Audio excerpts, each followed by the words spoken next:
Hai bosku, selamat datang di channel Kanime. Jangan lupa like, comment, share, and subscribe-nya. Terima kasih atas bantuannya dan selamat menyaksikan. Pada cover chapter 1046 ini digambarkan ada dua orang yang masuk ke dalam kota coklat. Kemudian kita masuk ke dalam isi cerita. Awal panel masih menggambarkan lanjutan dari Kaido dengan Monkey D. Luffy. Di sini Luffy berkata, "Apa yang baru saja kulakukan? Aku harus menamainya apa? Gomu-gomu?" Lalu dari sisi Kaido, ia berkata, "Satu pertanyaan, siapa sebenarnya kamu?" Di sini Luffy hanya terdiam mendengar pertanyaan Kaido. Selanjutnya digambarkan Zunisa yang masih berada di laut. Zunisa berpikir, ritme ini, irama ini, benar-benar membawaku kembali. Joy Boy, oh Joy Boy, seolah-olah kau di sana. Aku dipenuhi dengan kegembiraan. Mau tak mau aku merasa bahwa ini semua adalah takdir. Mau tak mau aku memiliki keyakinan dalam dirinya. Selanjutnya panel berpindah lagi ke sisi Luffy. Di sini Luffy menjawab pertanyaan Kaido dengan berkata, "Siapa aku? Aku Monkey D. Luffy, orang yang akan melampauimu dan menjadi raja bajak laut." Lalu Kaido berkata, "Aku senang kamu masih sombong seperti biasa, topi jerami. Ketika pikiran dan tubuh kau mengejar kemampuanmu, itulah arti kebangkitan. Sungguh kekuatan yang konyol. Aku telah kehilangan banyak hal. Apa yang telah aku bangun sampai saat ini? Anak lelakiku, kastilku, banyak dari mereka yang hancur. Hal yang sama terjadi padamu, bukan?" Kemudian Luffy menjawab, "Ada hal-hal yang harus kuambil kembali meskipun aku harus menanggung biaya ini." Luffy pun menyerang Kaido dengan pukulan beruntun. Pukulan Luffy ini bukan pukulan biasa. Pukulannya membuat tubuh Kaido menjadi seperti karet yang elastis. Setelah memberikan pukulan beruntun seperti itu, Luffy terhenti sejenak karena batuk-batuk. Lalu Kaido pun berkata, "Di bawah sana, api telah mengelilingi semua lantai bersama dengan kastil. Pasukanmu yang berjumlah ribuan pasti semuanya terperangkap. Mereka semua akan terbakar sampai mati." Luffy pun menjawab, "Aku percayakan orang-orang itu untuk mengurusi hal-hal di bawah sana. Satu-satunya tugasku adalah menghajarmu." Luffy mengatakan ini sambil berlari dengan gaya kartun Amerika di mana kakinya terlihat berputar saking kencangnya. Lalu Kaido menggunakan teknik Demolition Gas. Ya, ini adalah sebuah teknik di mana Kaido seperti mengebaskan angin menggunakan kanabonya. Namun Luffy berhasil menghindarinya dengan meninggikan kakinya, sehingga serangan tersebut lewat begitu saja melalui lubang antara kaki milik Luffy. Selanjutnya panel berpindah ke lantai pertunjukan. Terlihat kastil milik Kaido benar-benar terbakar sepenuhnya. Teriakan ada di mana-mana. Di sini Nami dan Chopper bertemu. Chopper berkata, "Apa kau baik-baik saja, Nami? Apa yang harus kita lakukan? Kita tidak bisa memadamkan api ini." Zoro, Sanji, Franky, Usopp, Robin, Brook, dan Jinbei semuanya tidak ada di sini. Apakah mereka semua ada dalam api itu? Lalu Nami menjawabnya, "Benarkah? Tapi bahkan jika kita ingin mencari, situasinya tidak memungkinkan. Kau mungkin juga mengatakan Onigashima sendiri sedang terbakar. Kita semua dalam bahaya. Tidak ada tempat yang aman kecuali kita mendarat." Di sini Chopper sempat menyuruh Zeus untuk menghujani tempat ini. Namun menurut Zeus, dengan api sebesar ini, ia tidak bisa melakukan apa-apa. Lalu panel berpindah ke bawah tanah. Ada seorang pria yang berteriak bahwa ini adalah akhir hidupnya karena api sudah mengelilingi dirinya. Kemudian panel berpindah ke lantai 1. Diperlihatkan Beppo yang sudah dalam mode tak berdaya karena tidak kuat akan panas api di sekitarnya. Selanjutnya panel menunjukkan ruang bawah tanah lagi. Di sini digambarkan Brook dan Robin yang juga sedang terjebak akan api kebakaran. Namun bedanya, mereka kini dikepung juga oleh antek-antek bajak laut Kaido.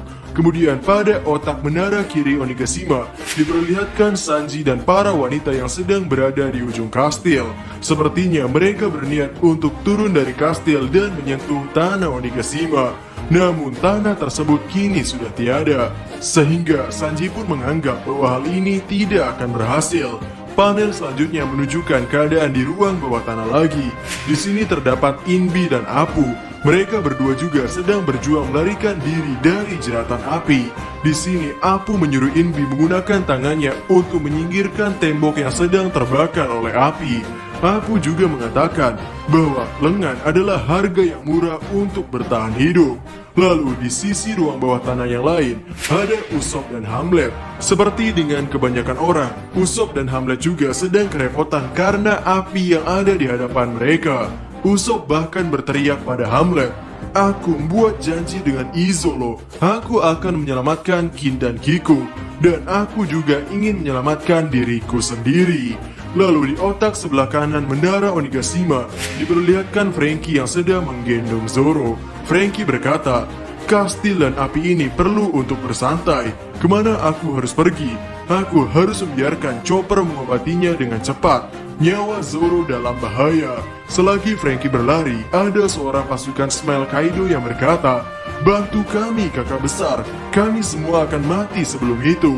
Lalu Franky pun menjawab, "Siapa yang bilang barusan?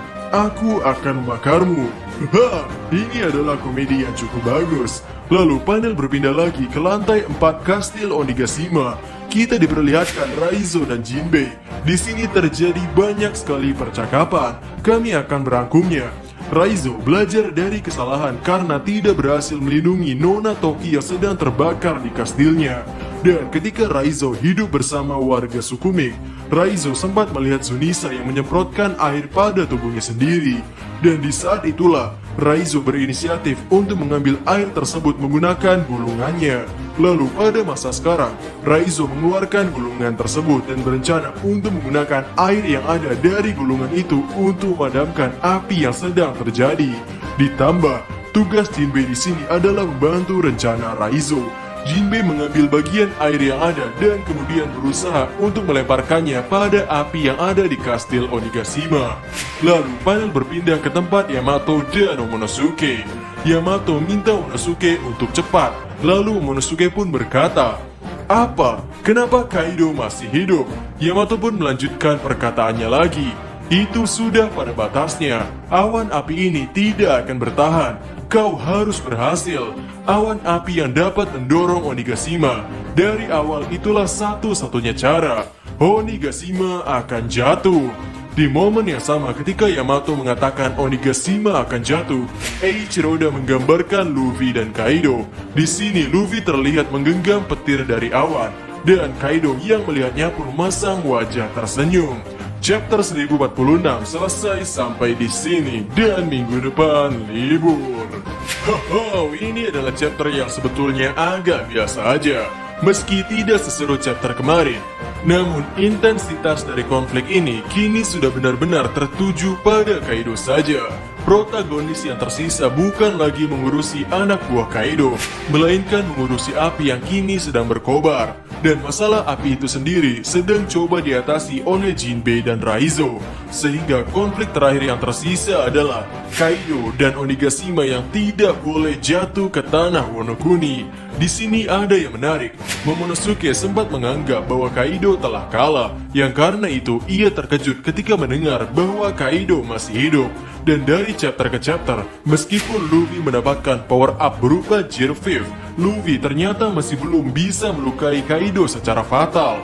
Justru satu-satunya orang yang berhasil membuat Kaido benar-benar berdarah dalam pertempuran sekarang masihlah Roronoa-Zoro. Kaido belum ditunjukkan menerima luka serius selama Luffy menggunakan mode Gear 5 ini. Kami masih belum menemukan bagaimana Kaido akan kalah.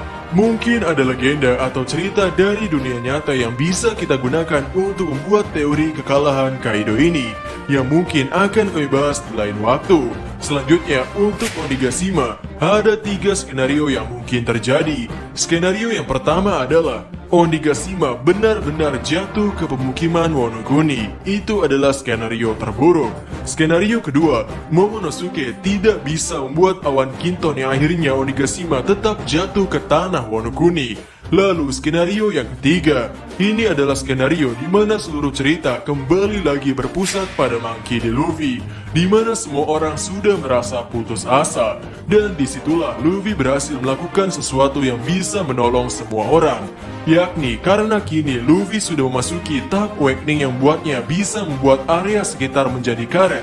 merupakan hal yang mungkin bagi Luffy untuk mengubah Onigashima menjadi elastis seperti karet, sehingga meskipun nanti Onigashima jatuh ke tanah Wano Kuni, hal itu tidak akan membuat kerusakan pada tanah Wano Kuni, karena Onigashima sudah dibuat menjadi karet. Atau justru, seperti pada chapter 1045, Luffy bisa membuat tubuh Kaido menjadi balon dan akhirnya membuat tubuh Kaido melayang. Sehingga bisa saja Luffy membuat tanah Onigashima ini melayang juga.